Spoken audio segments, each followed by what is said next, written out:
Hi, everybody, and welcome to the Dr. Psych Mom Show.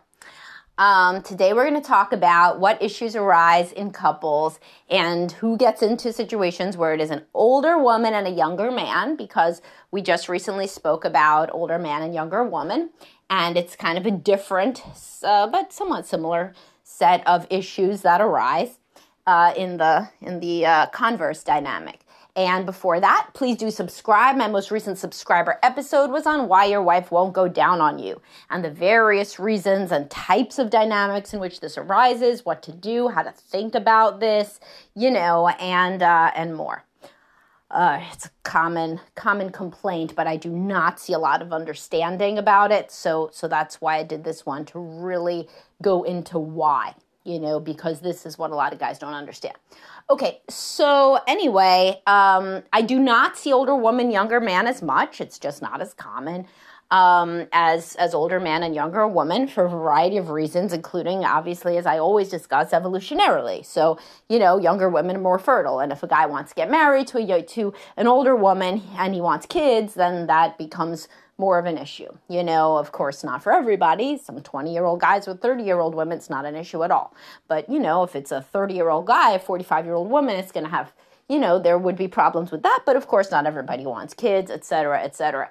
So let's lead with who does this. So it's a common social convention for the man to be older. So a woman that bucks this trend will, necessarily be more open-minded in various ways, more intellectually open-minded. She's just more, like a little unconventional usually from the women that I see.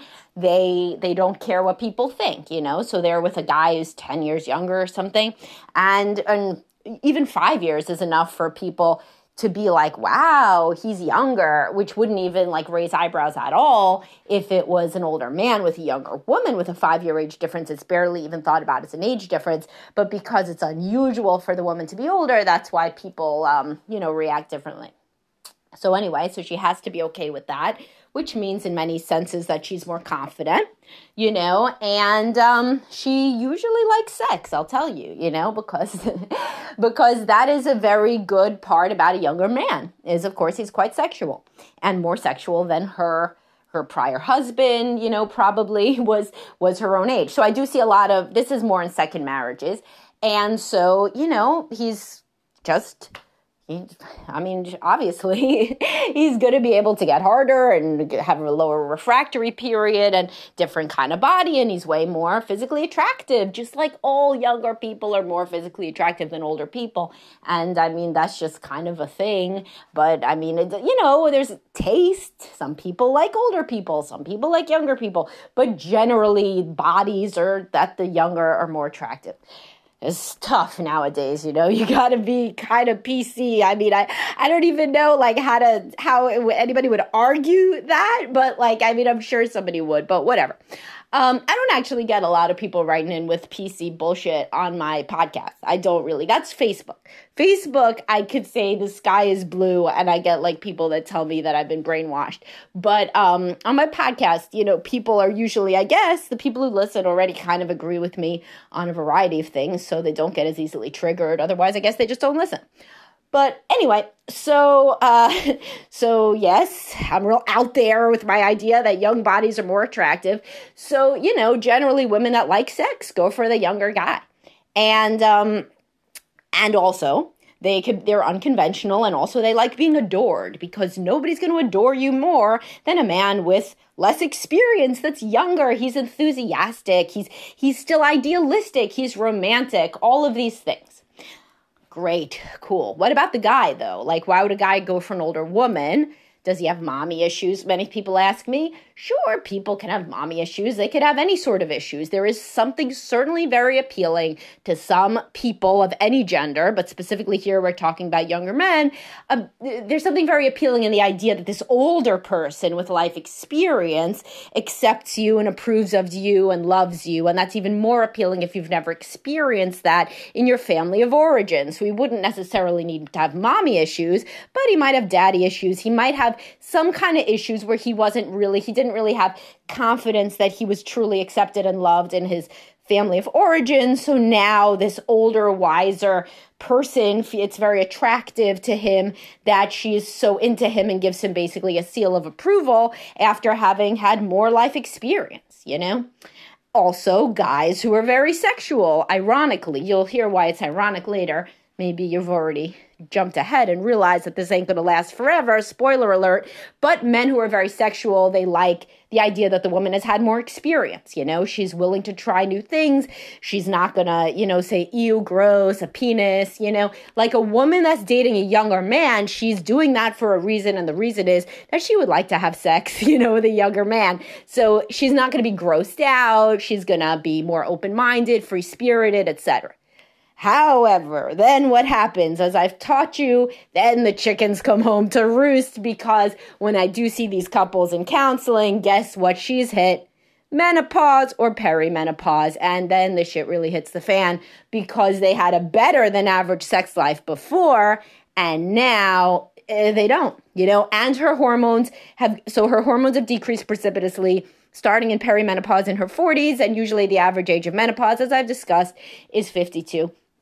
And so at that point, things seem a lot different to this couple usually. You know, she has lower estrogen, and estrogen is the yes, honey hormone that makes her agreeable and amiable and think he's so cute, even though he doesn't know as much as her, because he doesn't have as much life experience. So he's kind of set up to fail in that situation, because he's never going to, quote, know as much as her, you know, or whoever she's comparing him to in her peer group, in the sense that he's not been alive for as long. So while the men in this same age gap situation, older men sometimes get when it's an older man and a younger woman, sometimes the men get very annoyed that the woman is being like silly or, you know, inexperienced, or the things that she says just don't make sense to him. They seem stupid to him. So I see that less, though, you know, with men and women than I really see it with some older women, younger men pairings, because again, possibly they've reverted to the social convention that the man is supposed to know more than, you know, the woman. Like, this is like a thing where like you want to look up to the guy that you're with. So many women, un-PC to say it, but so many women brag to me that their husband is smarter than them, still in 2023, you know, and say, oh, yes, he's so smart. Oh, he has all these other problems, but he's so smart. He knows things I don't know. This is a big one. This is a big one for women, you know, and evolutionarily, that's so that he can be the, you know, smart guy who knows how to hunt and provide and protect you. But anyway, so when the older woman's hormones fall off a little bit, she looks at him more objectively. And if she doesn't care that he could get hard 3 times, you know, in an hour anymore, you know, then she starts to look at him with a bit more critical of an eye, which is exacerbated by the general irritability of this life stage due to hormones. And so frequently she loses patience with him. She thinks that he's being naive in various ways. She thinks he's being stupid in various ways. And is the sex no longer compensates because she doesn't care as much. So in this situation, you know, it's, and certainly it doesn't go like this for everybody. Some people are very happy. And if you remember in the Older Man, Younger Woman podcast, when I said, if you were friends first and you have this basic level of respect, it always tends to go better when there's later stressors and later more objective looks at one another. So if she knew him for a few years before they ever started dating, then this got a lot better chance to weather the storm of her having less hormones, which means that she's looking at him more clearly, and that's not always a good thing for relationships. Relationships, you know, do better with a little rose-colored glasses. And what happens when women's hormones change is their rose-colored glasses go away. It would be like if a woman, you know, looked at her baby and she was like, well, that just looks like a baby, man. Not even terribly attractive baby. Shit, you know, a little cross-eyed. I mean, I don't know, not a cute baby. Like, you cannot really think that of your baby because the hormones stop you. Everybody thinks they have the cutest baby. And in fact, that's a symptom of postpartum depression, is you see your baby too clearly. You have like depressive realism about your baby, and you do feel like this is just a baby. I don't even like this baby. This baby cries too much, And so without the kind of protective neurotransmitters, serotonin and dopamine and all the protective hormones, of the postpartum phase, you do think overly critically and clearly about your baby. You're not supposed to be that realistic about your baby. And it's the same thing with love, as not only I, but the entire field of attachment discusses. There's a lot of overlap between how you feel about your attachment figure romantically and how you feel about your parent or your child. And so when you no longer have that protective rose-colored lens that hormones give you, then women, they're looking at that guy a lot more clearly. And at that point, any age-related deficits become glaringly apparent.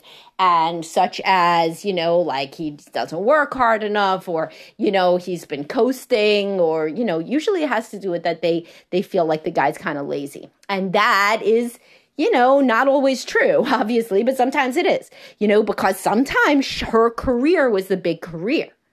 Her career came first. So, it's not dissimilar from when the man's career comes first. But remember, men don't go through menopause. So their hormones are still there. So when they're the older guy with the younger woman, they still feel like she's like cute and sweet. And they're still looking at her with rose-colored glasses more than when women go through menopause. And then they look at the guy and they're like, oh shit, like he doesn't know as much as I do in this regard, that regard. He shouldn't tell me what to do about my kids. Maybe he should stay in his own lane. Maybe he should just do his hobbies and leave me alone. So I do see some of that. And I see that honestly, even when, and this is even worse. So if a guy marries a woman who's 15 years older, he's not a moron. He knows that at some point they are not going to have similar interests anymore or similar sex drive. It's fairly obvious. But the interesting thing is when I see guys with like the 5-year age difference and the woman goes through menopause and they're still in their mid-40s and they're still high on life, and they it's almost like, very quickly, it starts to be as though it's a 10-year age difference. Like, that's how they both feel. Like, she feels like he's kind of just, like, young and stupid and, like, just, like, with his, like, silly interests and hobbies. And why isn't he more, like, I don't know, like, mature, I guess, is the word. And he's like, who is this old lady? She's acting like she goes to sleep early. She doesn't care about having fun. She doesn't care about sex. I didn't think this was going to happen for years. So, that is a possible way that this could go. Again, if you are in this sort of situation, the more you are deeply compatible as friends, mutually respecting friends, then the more protected you are against this change when the woman is, reaches a different age and stage hormonally, and the guy is still feeling young and virulent on top of the world. So you are always in every situation, certainly not just these, protected more if you start your relationship on a foundation of mutual respect, friendship, and, really, really kind of, it's more like equals. So you can't be equals because of age. One person always has more experience. But for example, if somebody's like, if these people are both professors, right? Or they're both working in consulting or like whatever, they're both in the same industry and they knew each other through that, then it kind of, you always have this basis of like respecting the person for who they are and thinking that, they're a pretty good person. If you met this young guy on Tinder when you were in the middle of your divorce and you had like 6 months of like awesome drunk sex and decided to get married, and then 3 years later, you start hitting perimenopause. You're like, what? Who is he? What does he even do? Like, how does he contribute to my life now that I don't care so much about just the sex? So that is a thing to think about if anybody is in this situation. And either way, this is usually age gaps are a topic that I've been frequently requested to talk about because it is not a super huge one that I see. I see enough of it, but it's in no way are large age gaps a specialty. I think I've maybe seen dozens versus the hundreds of couples that don't really have an age gap. But anyway, these are themes. And of course, people do write in with their individual situations as well. And I take from that too. All right. Thanks so much for listening, everybody. Please do subscribe. You want to hear about why your wife won't go down on you because, it's such an exciting and uplifting topic. All right. Talk to everybody soon. Bye, guys.